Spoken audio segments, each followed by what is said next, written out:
Bonjour Guillaume Huguet, vous représentez la compagnie Le Caméléon. Compagnie du Caméléon. Oui. Compagnie du Caméléon, et vous présentez cette année au Festival d'Avignon une pièce qui s'appelle Les Champignons de Paris. Oui. Qu'est-ce que vous pouvez nous dire sur ce spectacle?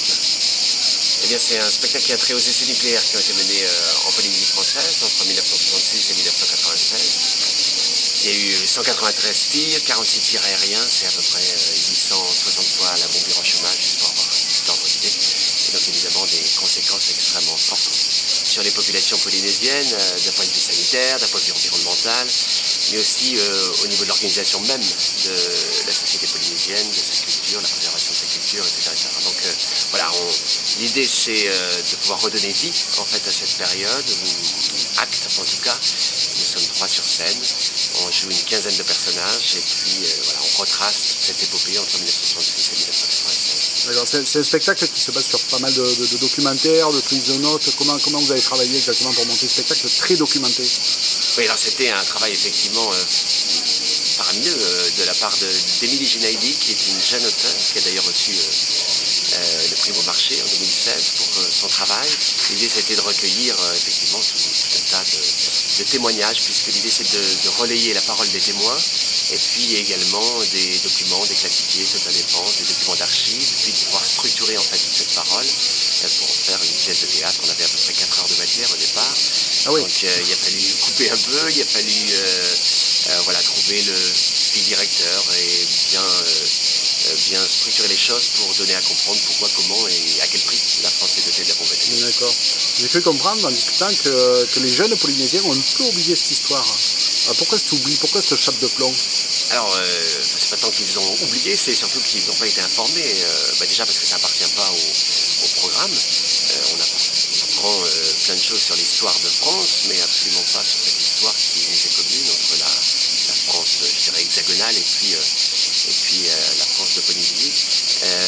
Et puis aussi parce qu'il y a eu une chape de plomb, effectivement, il y a eu une omerta, je dirais, il y a eu une oppression très très forte pendant toutes ces années.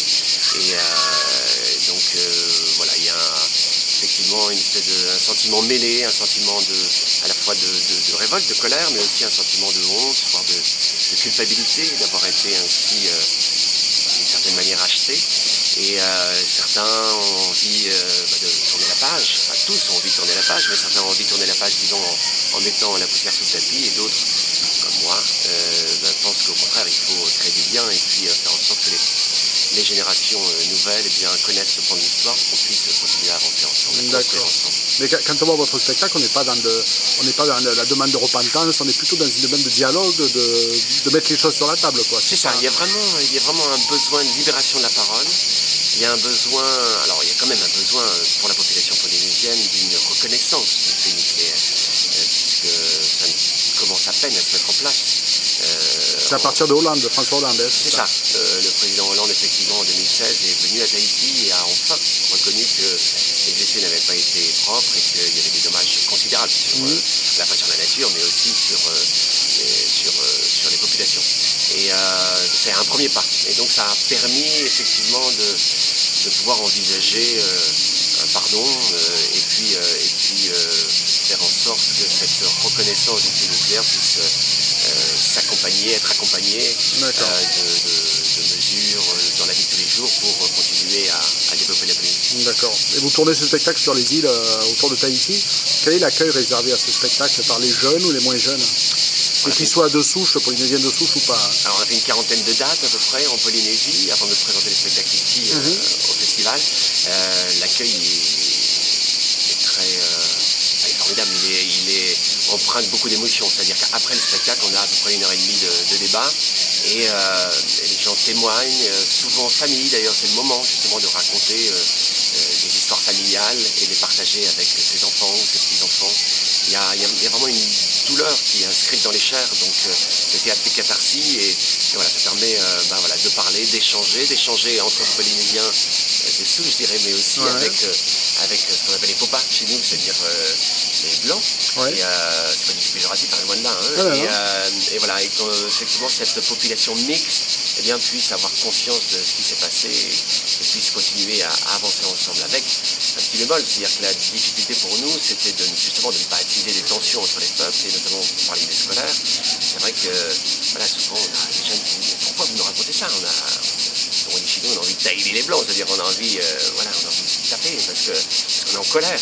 Donc il y a besoin d'accompagner ce spectacle, cette parole, en amont bien sûr, mais aussi après le spectacle, et par un débat, et par un travail des enseignants pour voilà, mettre les choses en perspective et surtout qu'il n'y ait pas d'amalgame entre ce mensonge d'État dont on parle et puis le peuple de France dans sa diversité qui évidemment dans son entièreté a été victime de ça. Le but, c'est bien de construire une histoire vraie commune.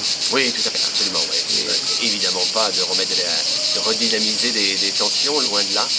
Mais voilà, c'est juste de comprendre pourquoi, comment et à quel prix tout ça s'est passé, quelles en sont les conséquences et comment on peut continuer à avancer. D'accord. En tout cas, c'est un très beau spectacle. Qu'est-ce que vous pouvez nous dire sur la compagnie Caméléon? Travailler à Tahiti, c'est quelle structure? Combien êtes-vous? Combien de spectacles par an? Alors on est 3 permanents, je dirais, dans la compagnie. Et puis selon les projets, eh bien, on accueille des artistes, on accueille tout un tas d'intervenants. On a évidemment une activité créatrice, le dernier spectacle en date étant les Champions de Paris. Et puis donc on crée, qu'on tourne en Polynésie, qu'après on tourne un petit peu partout. En France et ailleurs. Et puis on a une activité aussi d'accueil de compagnie. On accueille 7, 8, 9 spectacles par an qui s'installent pendant une longue période, pendant 2-3 semaines. Donc voilà, sur des levées de rideaux qui sont au nombre de 60-70 par an. Et puis par spectacle, on draine 1500, 2000 spectacles. Vous avez deux salles, 800 et 200 places. C'est ça, on loue en fait des créneaux dans ces 2 théâtres et on construit une saison culturelle avec des propositions qui se rassemblent, je dirais, de par l'exigence artistique, mais qui sont tous différents et dans le fond et dans la forme. D'accord, donc une grosse activité théâtrale que vous proposez aussi aux troupes polynésiennes ou comment ça se passe? Alors, il y a peu de... Enfin, on est l'unique, en fait, compagnie professionnelle installée en Polynésie. Il y a d'autres compagnies, des compagnies amateurs.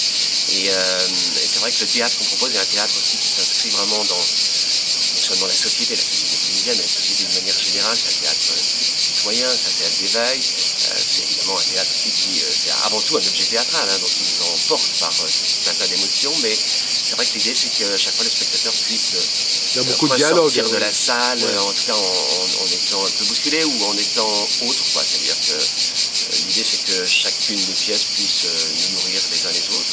Et puis on fait un travail aussi important dans les autres îles, puisque les populations éloignées sont évidemment éloignées aussi des propositions culturelles, donc on propose un théâtre itinérant, un cinéma itinérant également, et puis un festival aussi qui a lieu fin septembre, début octobre, qui s'appelle le Festival Voyage, et qui permet de partir justement à la rencontre d'autres populations, d'un ailleurs, d'autres cultures du monde, et sous une thématique donnée, et avec surtout des propositions artistiques mêlées, à la fois du cirque, de la danse, du théâtre, des concerts, du cinéma de plein air, etc. D'accord. Et puis beaucoup d'actions socio-culturelles, on travaille avec les prisons, on travaille avec les hôpitaux, on travaille avec les foyers. Ah oui, voilà, c'est vraiment un théâtre qui est engagé pleinement dans la société. Dans la société, tout à fait. Mais merci beaucoup, bonne continuation et bon festival. Merci.